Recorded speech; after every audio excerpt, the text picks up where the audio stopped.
আমার দেখা মতে মধুপুরের সব থেকে সুন্দর জায়গা দোখলা, আর আমি এখন আছি সেই দোখলাতে। আজকে আপনাদেরকে দেখাবো এই দোখলার অপরূপ সৌন্দর্য। এই সৌন্দর্য দেখার জন্য অবশ্যই আপনারা আমাদের সাথেই থাকুন। আমি কিন্তু ঢুকে গেছি দোখলা বন বিশ্রামাগারে। এখানে ঢোকার সাথে সাথে যে জিনিসগুলা চোখে পড়বে, এই মোটা মোটা গাছগুলা, তার সামনে আছে একটা লাল টকটকা গাছ, দেখতেই পাচ্ছেন, এটা হচ্ছে লাল চন্দন গাছ। এই গাছটা বাংলাদেশে এক পিসি আছে, যেটা কিনা মধুপুর দোখলাতে অবস্থিত। আমি এখন আপনাদেরকে দেখাবো আরো সুন্দর সুন্দর কিছু স্পট। এখানে কিন্তু দূর দূরান্ত থেকে পর্যটকরা আসে ঘোরার জন্য, এই মধুপুর গড় দেখার জন্য। এত সুন্দর একটি জায়গা ভাই, এই জায়গায় কিন্তু আপনারাও চলে আসবেন। চলে আসলেই খেতে পারবেন এই আনারসের মধু। এই মধুপুরের মধু কিন্তু বাংলাদেশের জিআই স্বীকৃতি প্রাপ্ত। আমাদের মধুপুরের মধু একদম খাঁটি। এই খাঁটি মধু খাওয়ার জন্য আপনাকে আসতে হবে মধুপুরে, তাহলে আপনি বুঝতে পারবেন মধুপুরে কি সত্যি মধু আছে কিনা। রয়েছে মধু, রয়েছে শালগজারি বন, দেখতেই পাচ্ছেন কত সুন্দর। এটা একটি শালগজারি বন, যে বনে রয়েছে হাজার হাজার পাখপাখালি এবং বিভিন্ন জাতের জীবজন্তু। আরো রয়েছে পিকনিক স্পট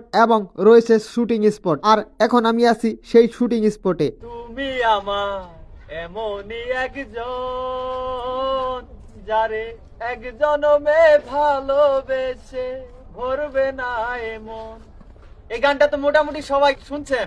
এই গানটা কিন্তু এই যে লাভটা দেখতেছেন না, এটার উপরে কিন্তু এই গানের শুটিং করা হয়েছিল, ঠিক আছে?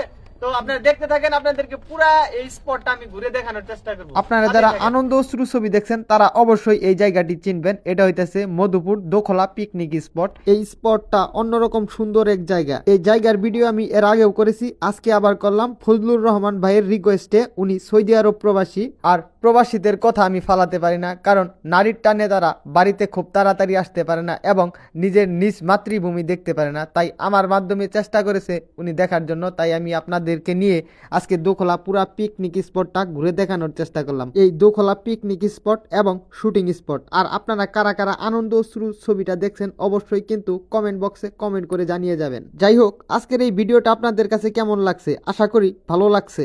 যদি সত্যি ভালো লেগে থাকে অবশ্যই আমার এই ভিডিওটা লাইক কমেন্ট শেয়ার করে পাশে থাকবেন। অসংখ্য ধন্যবাদ আপনাদেরকে আমার এই ভিডিওটা পুরাটা দেখার জন্য।